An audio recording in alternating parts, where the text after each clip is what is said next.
Karin Lohitnavy moved to Thailand 16 years ago. She's a founder and top executive of her own company.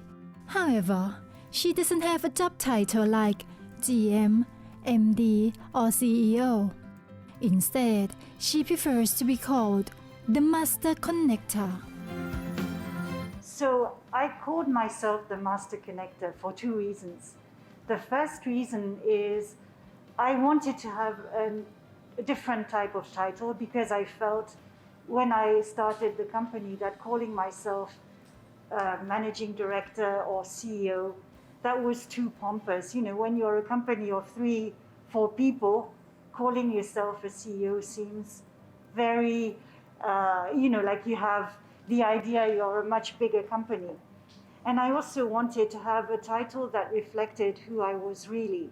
And, I just launched my first networking event and networking group, Bangkok Young Professionals or Bangkok Yappies.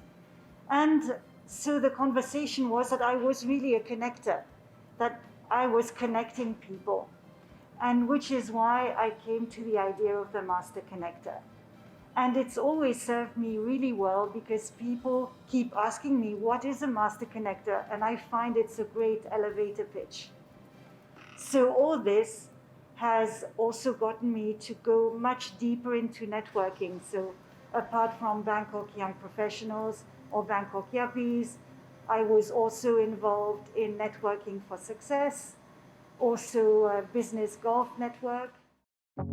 Inevitably, the PR industry has been affected by the coronavirus pandemic. However, it has a huge impact through the downsizing of mainstream media. I would say that what has changed is perhaps the media landscape. I'd say the media is adapting to the situation as everyone else. And there's a lot of new media that have come.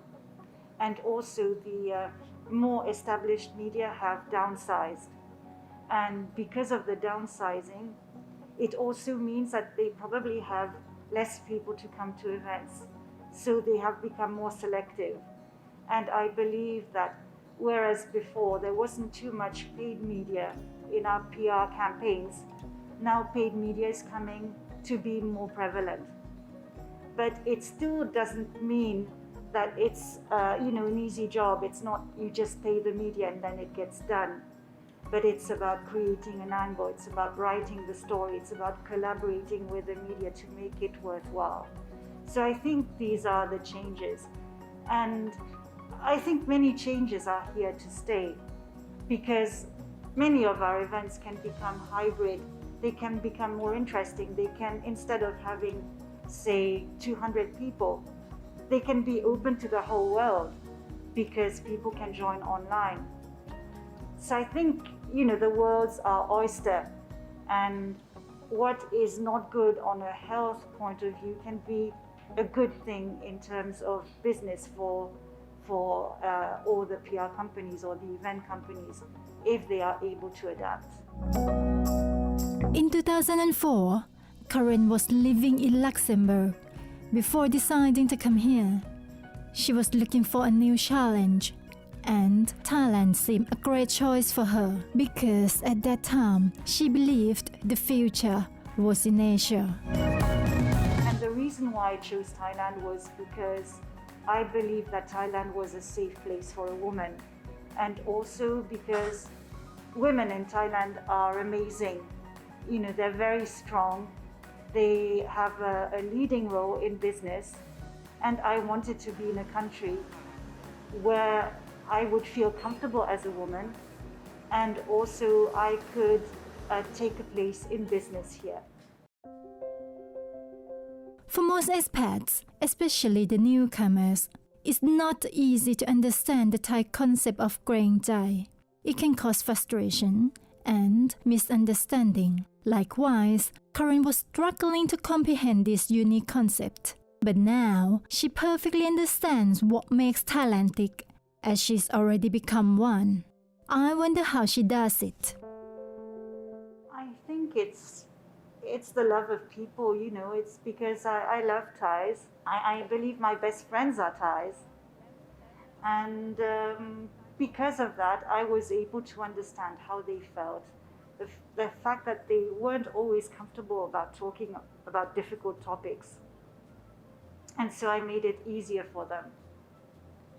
And maybe I've become like this as well. When you've been here for 16 years like me, maybe you don't want to lose face either. Maybe you want to, to have this opportunity to do things softly, like in Thailand, without causing any sort of drama. There's no such thing as a perfect country. But for Karin, she tends to focus more on the bright side.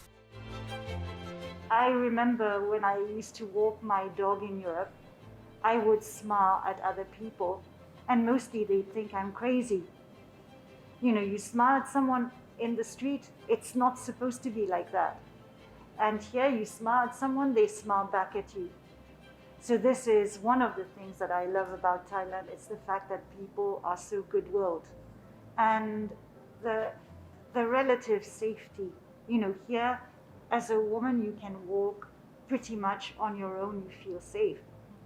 In Paris, I can promise you, you can be walking in some parts and you wouldn't feel safe at all. Generally, in the BTS or MRT, I feel pretty safe. So of course, there's always things that you don't like. You don't like the traffic. You might not like the rainy season so much. At times, you don't like the pollution. I try personally not to get involved in politics, so you won't get me commenting anything about politics. But believe me, if you're in France or if you're in Belgium, in London, people are criticizing the politicians all the time. So I guess there's no country that has the perfect politics.